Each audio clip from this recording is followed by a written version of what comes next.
the main thing is you want to win.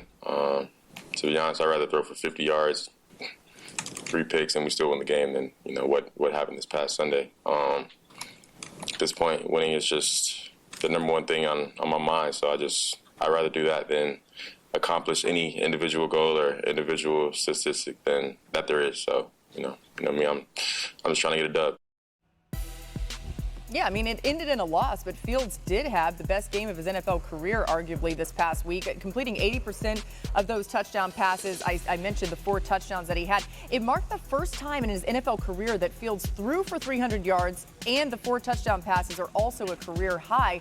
Fun to see, especially with everything that's going on there, and him even talking about the coaching staff a little bit and coming out and having some success. But Marcus, what does Fields need to do to keep the momentum from last week? Yeah, first and foremost, let me get the elephant out the room. He ain't about to play the Denver Broncos defense. That's number one. So go into the game with that understanding. The second thing is, and we've talked about this before, and Dan has heard me say this, that athleticism needs to be at a premium. And it needs to be at a premium with early decision making. I know that we want Justin Fields to continue to progress as a passer and understand what he needs to do from that aspect. But this defensive line and the way that they have started to get after quarterbacks and with Chase off the edge and Montez Sweat and those interior guys, let your legs lead you to success, Justin Fields, and don't hesitate. Like we see times, and Dan has talked about this, him holding the ball in the pocket, trying to figure it out, get through all of those progressions. Hey, man, if you go 1-2 and it ain't there, use the premium ability that you have in order to keep you in a consistent down and distance, and then you may find your way as this game goes along. Try to duplicate the first 3 quarters, but more importantly, use your athleticism in this game and don't hesitate. Yeah, the number one thing is just watch his back foot. That was the difference between last week and the previous 3 was when that back foot hit, it was like watching a pitcher come off the mound. This isn't thinking, hesitation. This is I'm convicted with where I'm throwing the football, and then you see that's ridiculous ball placement down the sideline versus man coverage. That's in his control. The second thing is not in his control. How many different ways and times can they get him outside the pocket? Go into his left, flip his hips.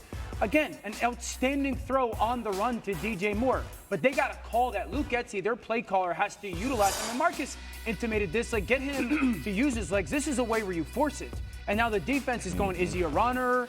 And then they come up and that kind of voids the defense. So I think it's a little bit of his control. Like watch that back foot early tomorrow night and how convicted he is. Get him outside the pocket with some of your play action bootleg and keeper. And I'd say the last thing is this. There was only 1 designed quarterback run last week, even though the performance was so much better. There should be at least 5 tomorrow night, especially on a short week defensively.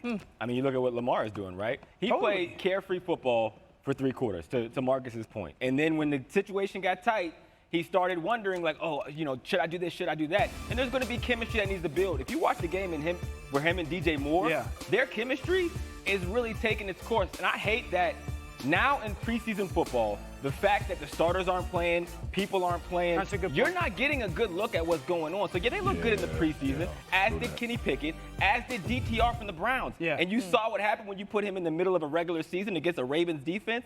It's going to take time, which they're learning and they're building. It's not shocking that it was a completely different offense.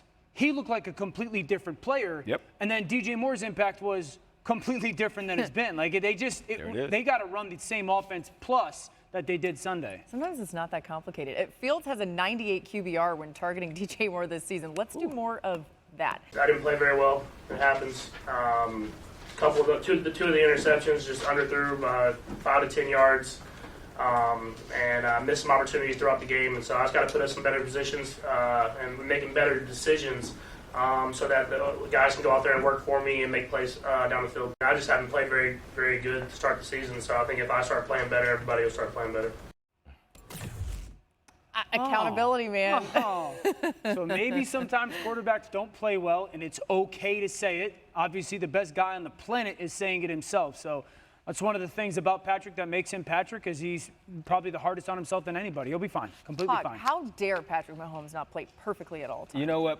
Patrick Mahomes not playing well is like Wolverine healing his own wounds. It'll recalibrate and he'll fix himself. He always does. It makes no sense. I'm with that. He can say that because it's him. He always fixes himself. Ooh, watch out this week.